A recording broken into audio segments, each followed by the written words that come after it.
दोस्तों अस्सलाम वालेकुम। दोस्तों किथे उज़र खाई ते वियुसि ऐं उते उज़र खाई कंदे कंदे कंहिं दोस्त उते ॻाल्हि कढी त खोसा फ़क़ीर थी नथा सघनि।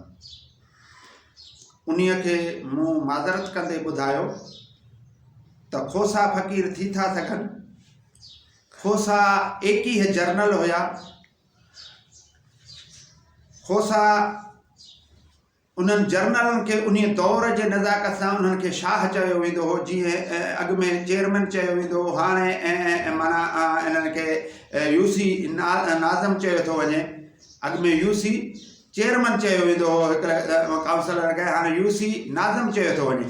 अहिड़े लेवल सां वक़्त जे नज़ाकत सां कहावतुनि में ॿ ॻाल्हियुनि में हेर फेर ईंदो आहे। उन लेवल सां अॻे दौर में जर्नलनि खे शाह चयो वेंदो हो, जीअं माना शाह पंजो, शाह गोदरियो, शाह इनायत ऐं माना अहिड़े लेवल सां जेके शाह शाह लफ़्ज़ आया आहिनि उहे माना जर्नल हुया, उहे सभु खोसा हुया।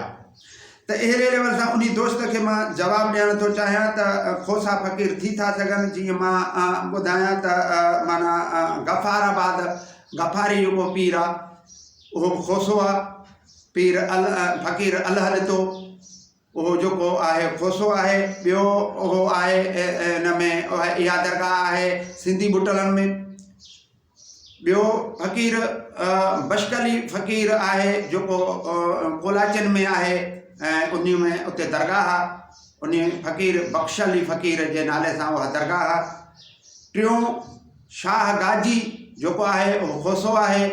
शाह गाजी उहो बि माना पीर फ़क़ीर थी थो सघे। अहिड़े लेवल सां उन दोस्त जे आॾो मां अर्ज़ु रखां थो त माना ज़ात ते ॾात कोन्हे। जेको महिनत कंदो कहिड़ी बि ज़ात सां वाबस्तगी उन जो छो न हुजे, उहो महिनत कंदो, ज़िक्र फ़िक्र कंदो, अलाह जे अहकामनि ते हलंदो, या रसूल आख़िरी नबी जे प्रोग्राम ते लबैक चवंदो, उहो माना फ़क़ीर पीर फ़क़ीर थी थो सघे ऐं उन्हीअ खे विलायत मिली थो सघे। उहो खोसो हुजे या कहिड़े बि क़ौम सां हुन जी वाबस्तगी हुजे। लेकिन घणा औलिया अल्लाह खोसा आहिनि, फ़क़ीर बि खोसा आहिनि।